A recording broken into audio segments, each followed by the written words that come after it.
question? Fairies of the story time, come and share your stories with me. I am listening with my ears, and I'm sitting quietly. And the ships try to be giant,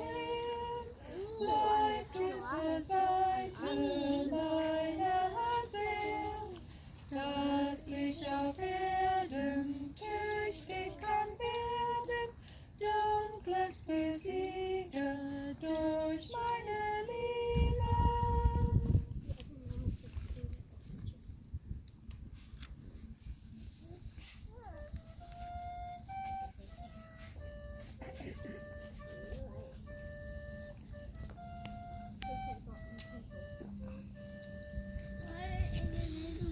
The knight and the lady went riding one day, far into the forest, away, away.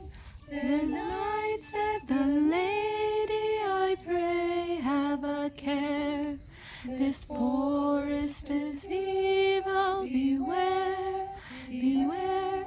A fiery red dragon they spied on the grass.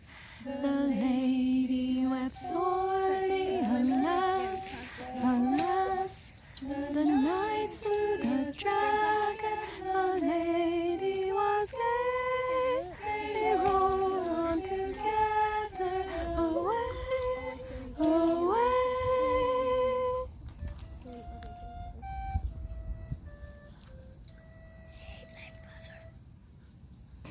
Once upon a time, there lived in the countryside a farmer, his wife, and their son George.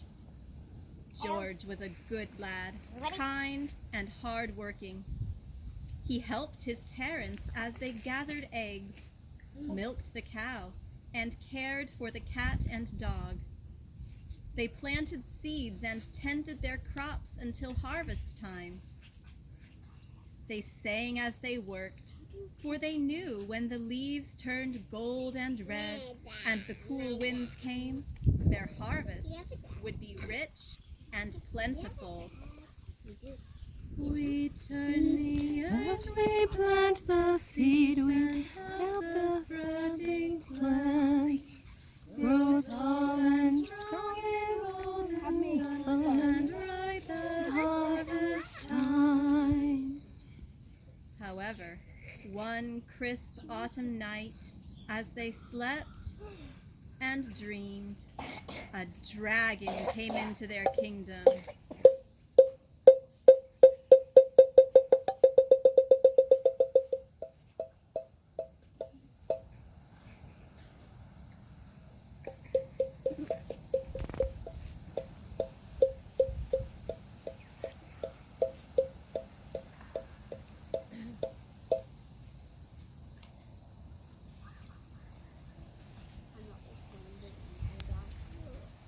Next morning when they went out, they found their carefully tended fields had been trampled and burned, and much of their work undone.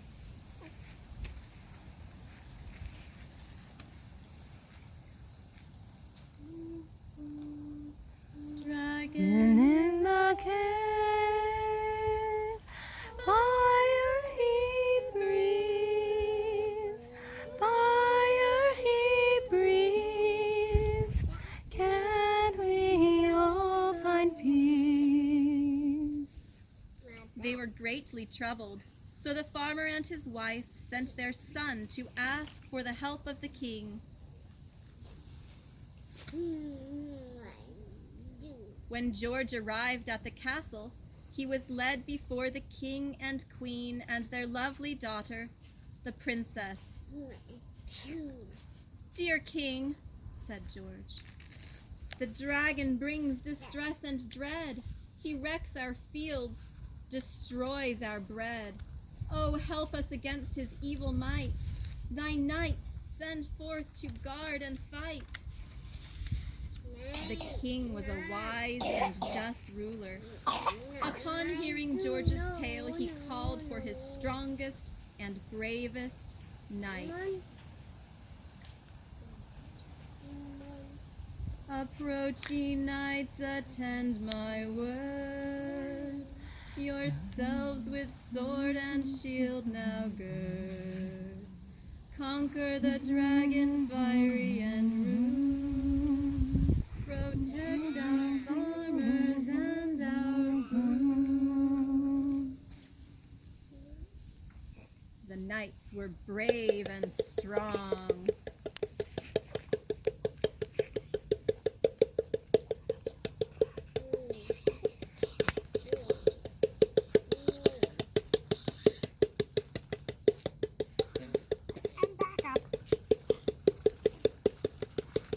But alas, they were no match for the dragon.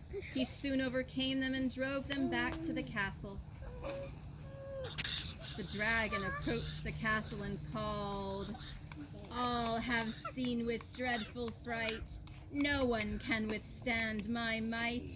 The king's daughter give me to take, or town and tree and barn I'll break." The king and queen said, "No, never." But the princess did not want to see the kingdom trampled. So she said calmly, "I will go to help my people and the land." She walked courageously out of the castle and went with the dragon to his cave. All the kingdom was filled with sadness at the loss of their princess. Now George, the farmer's son, would have gladly risked his life to save the princess and the kingdom, but he did not feel strong enough to meet the dragon. So that night, before he went to sleep, he asked in his prayers for help.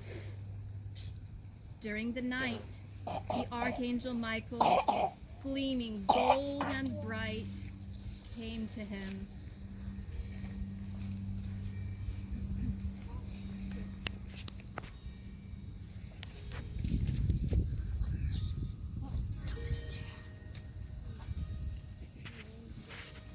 And Michael said, "Now listen, George, to what I say. The dragon you shall fight today. I know your heart is brave and true, courageous, strong in all you do. I shall be standing by your side when you against the dragon ride. I give to you a cape of light to give you courage, strength, and might.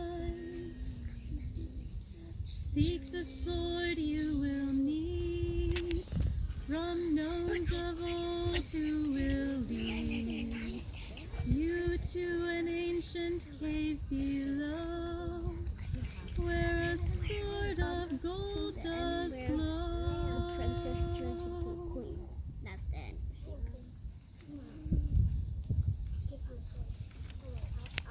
George arose and went at once to the king to tell him the news.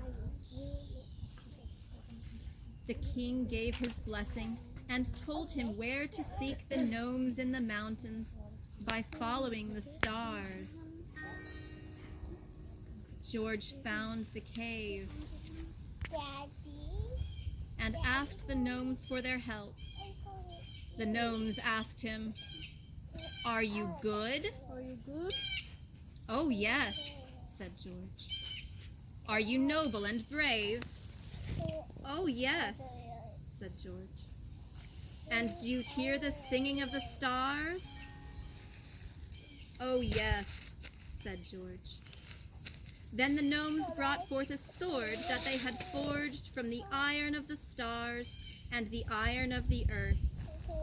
It was glowing as they gave it to him.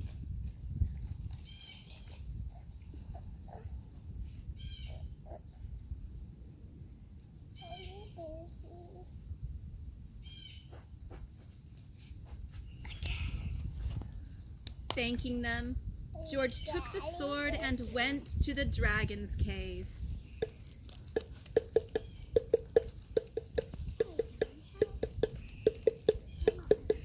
When he arrived, the dragon appeared with flashing eyes and fiery breath. For a moment, George trembled, but the Archangel Michael, gleaming like the sun, came above him, and with their golden swords, George and Michael battled the dragon. He stabbed himself. Oh dear. Dead. Yeah, Michael's dead. He stabs himself. At last, George and Michael conquered the dragon. The princess was set free. The whole kingdom came rejoicing and singing. Come approach the golden door. Michael he stands before, with his golden sword in hand. He journeys round to every land. There was never again seen a dragon in that land. And if things have not changed, then they are still the same today.